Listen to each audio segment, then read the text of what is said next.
অনুপ্রবেশ শব্দটা নিয়ে আমরা সবাই কম বেশি পরিচিত, বিশেষ করে বাংলাদেশ বর্ডার এরিয়ার রাজ্যগুলোতে যখন আমরা থাকি। আর ট্রাম্প আসার পর অভিবাসী, মাইগ্রেশন, অভিবাসন এসব নিয়েও মোটামুটি একটা আন্দাজ হয়ে গিয়েছে আমাদের।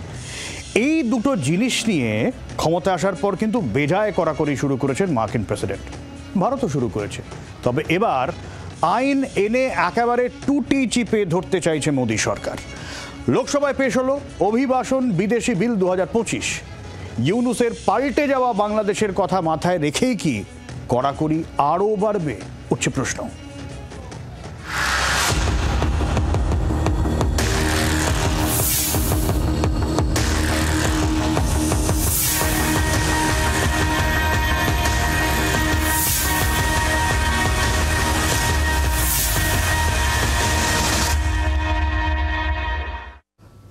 আমেরিকার পর ইমিগ্রেশন নিয়ে আরও করা হচ্ছে ভারত, কড়াকড়ি আরও বাড়বে অনুপ্রবেশ নিয়েও। লোকসভায় পেশ হলো ইমিগ্রেশন অ্যান্ড ফরেনার্স বিল 2025। এতদিন অভিবাসন আর বিদেশিদের নিয়ে 4টি আইন ছিল এদেশে।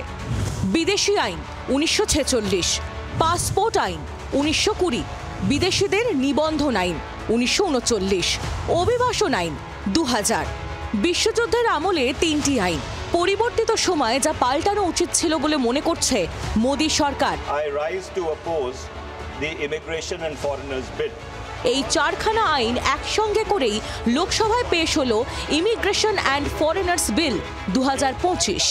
ফরেনার্স অ্যাক্ট বা passport act, immigration carriers responsibility act আর আরেকটা সম্ভবত 4খানা অ্যাক্টকে কম্বাইন করে একটা কম্প্রিহেন্সিভ ল তৈরি করার চেষ্টা করা হচ্ছে in the nature of a complete code. Complete code মানে যার মধ্যে বিদেশ থেকে ভারতবর্ষে আসা যে কোনো লোক বা সেই জিনিসকে নিয়ে আসার যে কোনো ক্যারিয়ার সংক্রান্ত সমস্ত আইনটা এটা কভার আপ করবে। নতুন আইনে বিদেশিদের আসা যাওয়া থাকার ওপর আরও নজরদারি বাড়াতে চাইছে কেন্দ্র। নয়া আইনে বেশ কিছু বিষয়ে কড়াকড়ি করা হয়েছে। ভারতের নিরাপত্তা বিঘ্নিত মনে করলেই বহিষ্কার, বিদেশিদের যাতায়াতে আরও নজরদারি, দেশে আসা মাত্রই রেজিস্ট্রেশন বাধ্যতামূলক, হোটেল, হাসপাতাল, শিক্ষা প্রতিষ্ঠানে ভর্তির সব তথ্য, সমস্ত তথ্য ইমিগ্রেশন অফিসারদের জানাবে প্রতিষ্ঠানগুলি। বৈধ কাগজপত্র ছাড়া ভারতে ঢুকলে কঠিন শাস্তি, 5 বছরের কারাবাস থেকে 5 লক্ষ টাকা পর্যন্ত জরিমানা, ভুয়ো নথিপত্র মিললে 7 বছর পর্যন্ত কারাবাস, বেআইনি পাসপোর্টে কড়া শাস্তির নিদান, ভিসার মেয়াদ না মানলে জেল জরিমানার নিদান, অনুপ্রবেশকারীদের যারা দেশে আনবে তাদেরও কড়া শাস্তি। নতুন আইনে কেন্দ্র ও রাজ্য উভয়ের হাত আরও শক্ত হবে। অনুপ্রবেশ, অভিবাসনের মতো ইস্যুগুলি নিয়ে আরও কড়াকড়ি থাকবে বলে মনে করছে আইনজীবী মহল। including persons of Indian origin. একটা কম্প্রিহেন্সিভ কোড থাকলে ন্যাশনাল সিকিউরিটি এবং ইমিগ্রেশন লজ অনেক শক্ত হবে। বাইরে থেকে ভারতবর্ষে এসে ঢুকে পড়া এবং ঢুকে পড়ে কাজ করা বা বেআইনি কাজ করা, এই দুটোর ক্ষেত্রেই সরকারের হাত অনেক শক্ত হবে। কেন্দ্র রাজ্য দুজনেরই সুবিধা হবে এই অ্যাক্টের আইনি প্রাবধান। যদিও পছন্দ না হলে ভিন দেশিদের ইচ্ছে মতো হেনস্থা করা মুশকিল, এই নিয়েও সতর্ক করছেন আইনজীবীরা। ব্যুরো রিপোর্ট, জি24 ঘন্টা। অনুপ্রবেশ নিয়ে চিন্তা তো রয়েছে, চিন্তা আরও বাড়ছে এবং বেড়েছে গত বছর থেকে আরও। আজকে লোকসভায় কেন্দ্রীয় স্বরাষ্ট্রমন্ত্রকের রাষ্ট্রমন্ত্রী নিত্যানন্দ রায় জানিয়েছেন, গত কয়েক বছর ধরেই ভারত বাংলাদেশ সীমান্তে নজরদারি আরও ক্রমে বাড়িয়েছে বিএসএফ। আর সেই কারণেই গত বছর সব থেকে বেশি চোরাই মাল ধরা পড়েছে সীমান্তে। হ্যান্ডহেল্ড থার্মাল ইমেজার থেকে night vision device, twin telescope বা ইউএভির মতো লেটেস্ট টেকনোলজি ইউজ করা হচ্ছে নজরদারিতে, এবং তার জেরেই অনুপ্রবেশ যে কতটা হচ্ছে তা বোঝা যাচ্ছে। ধরপাকড় হচ্ছে পরপর যদি নজর দেন, গত কয়েক মাসে বেশ কয়েকজন অনুপ্রবেশকারী গ্রেপ্তার করা হয়েছে। অসম থেকে, বাংলা সীমান্ত থেকে প্রচুর চোরাই মাল বাজেয়াপ্ত হয়েছে। আর মনে আছে তো, বাংলায় সীমান্তবর্তী এলাকায় নদিয়ায়, সেখানে বাংকারের মধ্যে ফেন্সিডিল, মাদক সেও পাওয়া গেছে। এই সবই সম্ভব হচ্ছে কেন্দ্রের মতে কড়া নজরদারির জন্য।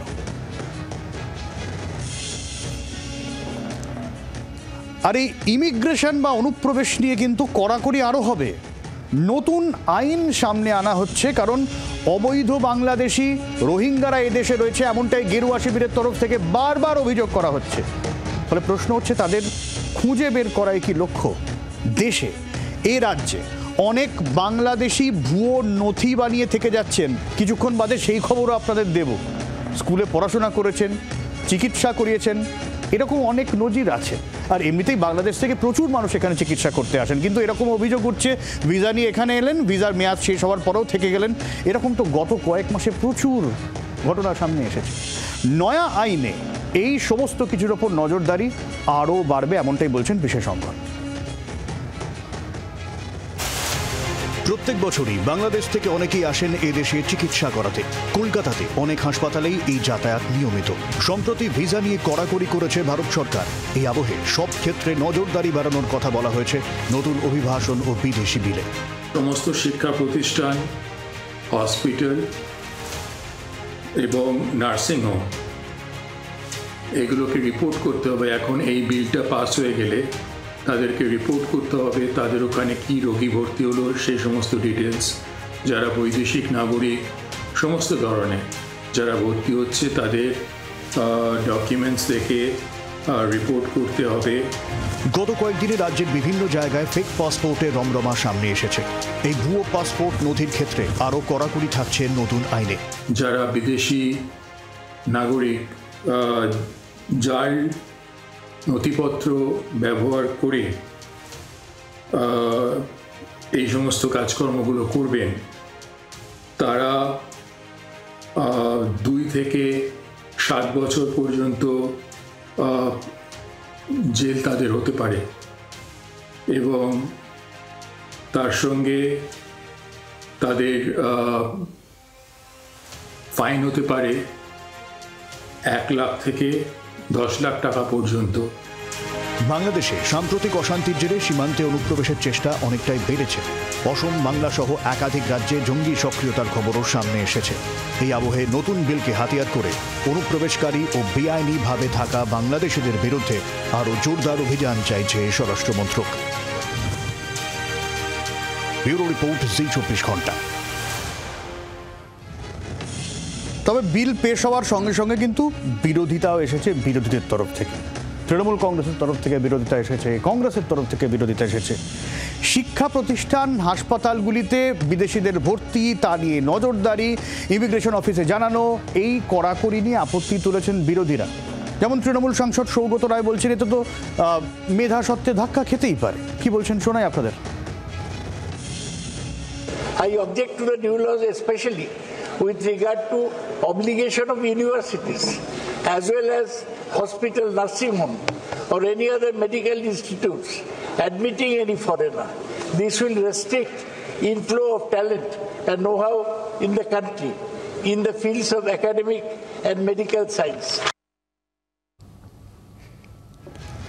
মাথায় রাখতে হবে যে বাংলাদেশ থেকে এখানে কিন্তু প্রচুর মানুষ, তারা বিশেষ করে যদি কলকাতার কথা বলি, আপনারা জানেন যে প্রচুর মানুষ কিন্তু হাসপাতালে আসেন। একটা বড় ছোটো ব্যবসা রয়েছে, কলকাতার অনেক অলিগলি রয়েছে যেখানে বাংলাদেশিরা এসে থাকেন। এই ঝামেলার পরে তাদের ব্যবসায় কিন্তু ধাক্কা খেয়েছে। কিছুদিন আগেকার খবর, চীন সেই জায়গাটা নেওয়ার চেষ্টা করছে। বাংলাদেশ থেকে তারা চীনে যাবেন, চীনে চিকিৎসা করাবেন, এরকম একটা আলাপ আলোচনা চলছে। আর এই জায়গা দাঁড়িয়ে যখন এই বিল নির্দিষ্টভাবে হাসপাতাল, শিক্ষা প্রতিষ্ঠানে ভর্তি নিয়ে যখন সমস্যা, তা নিয়ে কিন্তু বিরোধীরা সুর চড়াচ্ছে। বিলে আপত্তি জানিয়ে একই সুর সৌগত রায়ের মতন কংগ্রেসের মনীষ তিওয়ারিরও। এই বিল যৌথ সংসদীয় কমিটিতে পাঠানোর দাবি করেছেন তিনি। কি বলেছেন শুনুন। Every hospital, nursing home or medical institution should furnish information regarding any foreigner admitted for treatment along with the details of the attendants. This runs counter to the established principles of medical ethics and violates international commitments, including Article 6 of the International Covenant of Civil and Political Rights and Article 21 of the Constitution of India. My submission, Mr. Speaker, sir, is either this bill should be withdrawn or this should be referred to a joint parliamentary committee. ফলে বোঝাই যাচ্ছে যে বিরোধীরা এই নয়া আইনে একেবারে নাখুশ। তাদের নানা রকম থিওরি রয়েছে, কিন্তু যখন ডোনাল্ড ট্রাম্পও অভিবাসন নিয়ে কড়াকড়ি করছেন, অনুপ্রবেশে বিপদের কথা বলছেন, তখন মাথায় রাখতে হবে বাংলাদেশের অশান্তি কিন্তু কতটা চরমে। সীমান্তে অনুপ্রবেশের চেষ্টা বাড়ছে, চোরাচালান বাড়ছে। এই অবস্থায় সরকার নড়ে চড়ে বসেছে। হাতিয়ার নয়া এই আইন।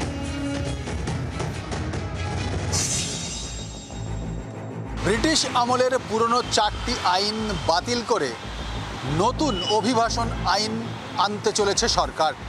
আর সেই আইনের খসড়া বিল আকারে আজ পেশ হয়েছে সংসদে। কারোর যদি ভিসা বাতিল করা হয়, ভারতে আসতে না দেওয়া হয় এবং যাকে মনে করা হবে দেশের জাতীয় সুরক্ষা, নিরাপত্তা এবং সার্বভৌমত্বের ক্ষেত্রে তিনি থ্রেট, তাকে ভারতে আসার অনুমতি নাও দিতে পারে ভারত সরকার। যখন কিনা বাংলাদেশের সঙ্গে ভারতের সম্পর্কের অবনতি হয়েছে, যখন আমেরিকা তাদের ইমিগ্রেশন আইন আরও শক্ত করেছে, ভারতের মতো দেশেও অভিবাসন বা ইমিগ্রেশন আইন অত্যন্ত শক্ত করা উচিত, অন্তত জাতীয় স্বার্থে, দেশের সুরক্ষার স্বার্থে, এমনটাই সরকারের মত। নয়াদিল্লি থেকে ভিডিও জার্নালিস্ট সুভাষিস দাসের সঙ্গে রাজীব চক্রবর্তী, জি24 ঘন্টা। বিরোধীরা বিল পছন্দ করছেন না, আর সরকার চাইছে বিল হাতিয়ার করে আরও নজরদারি, আরও কড়াকড়ি। আর এই কড়াকড়ির জেরেই গত কয়েকদিনে একের পর এক অনুপ্রবেশকারী গ্রেফতার হয়েছে। ধরা পড়েছে ফেক পাসপোর্টের জাল। মাস চারেক ধরে একের পর এক ভুয়ো পাসপোর্ট উদ্ধার করেছে এ রাজ্যেরই পুলিশ, একাধিক রাজ্যের পুলিশ। বাংলাদেশিদের এ রাজ্যে প্রবেশ করিয়ে তাদের হাতে তুলে দেওয়া হয় ভুয়ো পাসপোর্ট, নথি। এই পাসপোর্ট নিয়ে অনেকে আবার ভিন দেশেও চলে গিয়েছে, ইউরোপ চলে গিয়েছে, এরকম খবরও সামনে এসেছে। আর এখন তো ভুয়ো বার্থ সার্টিফিকেট নিয়েও হইচই শুরু হয়েছে। ফলে খুব স্বাভাবিক একটা চক্র রয়েছে, যে চক্র এরকমভাবে বাংলাদেশিদের এখানে নাগরিকত্ব পাইয়ে দেয়, ভুয়ো সার্টিফিকেট জোগাড় করে দেয়, ভুয়ো পাসপোর্ট, ভোটার কার্ড, আধার কার্ড, প্যান কার্ড সব জোগাড় করে দেয়। আর এই বিষয়টাই সামনে আসার পর নতুন করে হইচই। সরকারের দাবি এই বিল সেই বিষয়গুলোকে রুখতে সাহায্য করবে, আর বিরোধীদের দাবি বিল অবশ্যই আনা হোক, কিন্তু যেন ন্যূনতম যে অধিকার রয়েছে, ব্যক্তিগত যে অধিকার রয়েছে, সেটা যেন খর্ব না হয়। সরকার যেন এটা প্রতিহিংসার হাতিয়ার না করে ফেলে। আর এই জায়গা থেকে বিদেশি বিল নিয়ে যখন চর্চা শুরু হয়েছে, তখনই মুর্শিদাবাদের জলঙ্গির খবর আপনাদের দিই। এই যে বলছিলাম যে ভুয়ো কার্ড, ভুয়ো ভোটার কার্ড এসব তৈরি হয়, এটা ভুয়ো কিনা অবশ্য আমরা এখনও পর্যন্ত জানি না। কারণ এমন এক বাসিন্দার খোঁজ মিলল, যিনি একই সঙ্গে ভারতের নাগরিক, একই সঙ্গে বাংলাদেশের নাগরিক। কীভাবে সম্ভব? উত্তর হাতড়াচ্ছে প্রশাসন।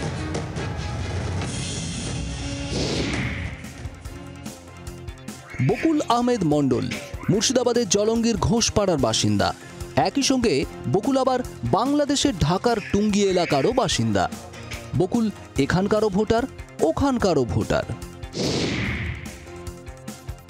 বকুল আহমেদ মণ্ডল বাবা খাদিমুল হক দুদেশেরই বাসিন্দা। বকুল মাঝে মধ্যে এদেশ ওদেশ করেন, এখানে রেশন তোলেন, আবার ওদেশে যান। এদেশের প্যান, রেশন সব রয়েছে তার। অন্যদিকে বাংলাদেশেরও ভোটার সহ সব কার্ড রয়েছে। 2019 লোকসভা ভোটে এখানে ভোটও দেন বকুল, যদিও ভোটার কার্ডের বিষয়টি মানছেন না বাবা। আপনার ছেলে বাড়িতে আপনার এখানে কি আসে? ওই 2-4 বছর অন্তর আসে। ওর কি আধার কার্ড, ভোটের ছবি এগুলো আছে? ভোটের ছবি নাই, ভোটের ছবি তো ল্যাপস হয়ে গেছে। তো কি কি আছে আধার কার্ড, ভোটের ছবি? আধার কার্ড আছে। জানাজানির পর বাবা বলছেন তিনি এখানকার, ছেলে এখন বাংলাদেশের, অনেক আগেই চলে গিয়েছেন। তার সব কার্ড বাতিল করে দিক সরকার, আপত্তি নেই। জন্মস্থান এখানে, ছোটতে যাই ওখানেই পড়াশোনা করেছে, ওখানে বিয়ে শাদী গেছে, ওখানকার নাগরিক। এখানে আসে ওই বাংলাদেশের পাসপোর্ট। আচ্ছা, যদি অসুবিধা হয়, ওর একটা কার্ড আছে আর একটা আধার কার্ড, ও কাটি দেন, ও ঝামেলা মিটে। কি কি কার্ড আছে আপনার ছেলের নামে? ভারতের কার্ড কি কি আছে? ভারতের কার্ড, একটা প্যান কার্ড, হ্যাঁ, আর একটা আধার কার্ড, আর ওই রেশন কার্ড। এলাকায় স্থানীয় রেশন ডিলার গোলাম সাদিক রেজা, তার দাবি গত মাসেও সপরিবারে রেশন ঢুকেছে বকুলের বাড়িতে। মুর্শিদাবাদ থেকে সোমা মাইতির রিপোর্ট, জি24 ঘন্টা। মুর্শিদাবাদের বকুলের মতো এরকম আরও কত যে এখানে আসে আমরা জানি না।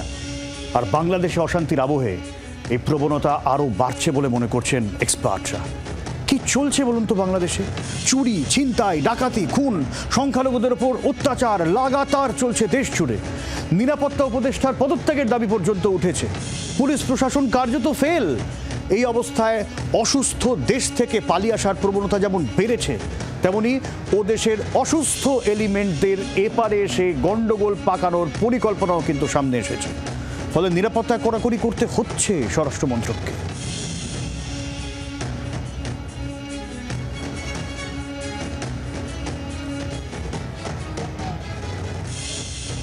আর শুধু কি অশান্তি, গোটা দেশ জুড়ে নারী নিরাপত্তা বড় সড় প্রশ্নের মুখে। এর আগে হিন্দু বৌদ্ধ মহিলাদের প্রকাশ্যে খুন ধর্ষণের মতো ঘটনা ঘটলে কারো তো টনক নড়েনি। গত কয়েক মাসের সে অসুখ এখন ও দেশে মহামারী, ধর্ষণ লাগাম ছাড়া। সরকারি হিসেব বলছে গত 2 মাসে 294 জন মহিলা অশ্লীলতাহানি হয়েছে, 96 জনের ধর্ষণ। এটা সরকারি হিসেব, বেসরকারি হিসেবটা কত ভেবে নিন। এতটাই লাগাম ছাড়া গোটা বিষয় হয়ে গেছে যে পথে নামতে হচ্ছে সাধারণ মানুষকে। আজকের খবর দিই, ধর্ষণ নিপীড়নের বিরুদ্ধে বাংলাদেশের ধর্ষণ নিপীড়নের বিরুদ্ধে বাংলাদেশ, এটা পুরোটার নাম। এই নামে একটা সংস্থা আজ প্রতিবাদ মিছিল বের করে। ঢাকায় ইন্টারকন্টিনেন্টাল হোটেলের সামনে পুলিশ এভাবেই তাদের আটকায়, লাঠি পেটা করে। ঢাকায় সন্ত্রাসী জঙ্গি হিজবুত তাহরির মিছিল করতে পারে, ধর্ষণের বিরুদ্ধে প্রতিবাদ মিছিল করলেই ইউনূস সরকারের কোষা। সীমান্ত রাজ্যগুলো রয়েছে, সেই সীমান্ত রাজ্যগুলোর কাছে কিন্তু একটা চ্যালেঞ্জ।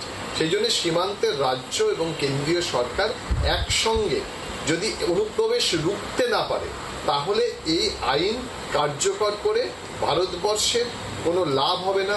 এই আইন একটা যথাযথ আলোচনার মাধ্যমে পার্লামেন্টে পাশ হওয়া উচিত। সুতরাং এই মুহূর্তে এই আইন কার্যকর হলে, অর্থাৎ বিল যখন আইনে পরিণত হবে, তখন কিন্তু অনুপ্রবেশের ইস্যুটা আরও তাৎপর্যপূর্ণ হয়ে উঠবে। রাজ্যকে সতর্ক থাকতে হবে এবং কেন্দ্রীয় এজেন্সিগুলো এবং কেন্দ্রীয় সরকারের বিএসএফ, ভারতবর্ষের বিএসএফ, তাদেরকে তৎপর থাকতে হবে যাতে অনুপ্রবেশ বন্ধ করা যায়। আমরা অধ্যাপক বিশ্বজিৎ দাসের বক্তব্য শুনলাম। তিনিও বলছেন যে এটা করা উচিত। অবশ্যই প্রতিহিংসার বিষয়টা যদি থাকে সেই বিষয়টা ভেবে দেখা উচিত। নয়া বিল আসছে, ভারতে আরও কড়াকড়ি হচ্ছে, কারণ পাশের দেশটা রসাতলে যাচ্ছে। এই নিয়ে স্পেশাল 24 শেষ করব ও দেশে একটা ধর্ষণের খবর দিয়ে। 8 বছরের এই শিশুর নাম অনেকেই জানেন, আমরা সে নাম নেব না। ওই মেয়ে বাংলাদেশের অভয়া, ধরে নিন। মাগুরায় দিদির বাড়িতে বেড়াতে গিয়ে ধর্ষণ হতে হয়েছিল 8 বছরের শিশুটিকে। আর তাই নিয়ে এখন তোলপাড় হয়ে গেছে গোটা দেশ। জায়গায় জায়গায় প্রতিবাদ মিছিল, আরজি করের প্রতিবাদের মতো। সবথেকে খারাপ লাগার বিষয়টা কি জানেন? এই শিশুটিকে ধর্ষণে অভিযুক্ত তারই আত্মীয়রা। গ্রেপ্তার করা হয়েছে শিশুটির নিজের জামাইবাবু আর সেই জামাইবাবুর ভাই, বাবা, মাকে। দিদি বিয়ের পর থেকে অভিযোগ করে আসছিল শ্বশুর নাকি তাকে কুপ্রস্তাব দিত। পরিবার বিশ্বাস করতে পারেনি, প্রতিবেশীরা বিশ্বাস করতে পারেনি। ছোট্ট বোনটা জীবন দিয়ে বুঝিয়ে গেল যে এই পারভারপেট ফ্যামিলিটা কীরকম, আর এই পারভার্সান গিলে খাচ্ছে মৌলবাদীদের দেশটাকে। আমাদের দেশ বাঁচানোর দায় এখন সরকারের। আজ যাতে এদেশে না আসে তার আপ্রাণ চেষ্টা জারি। সংসদে নয়া বিল সেই কারণে এমনটাই দাবি গেরুয়া শিবিরের, যদিও বিরোধীদের আপত্তিও মান্যতা পাক, এমনটা দাবি করছে ইন্ডিয়া শিবির। বাংলার আওয়াজ, বাঙালির আবেগ, জি 24 ঘন্টা।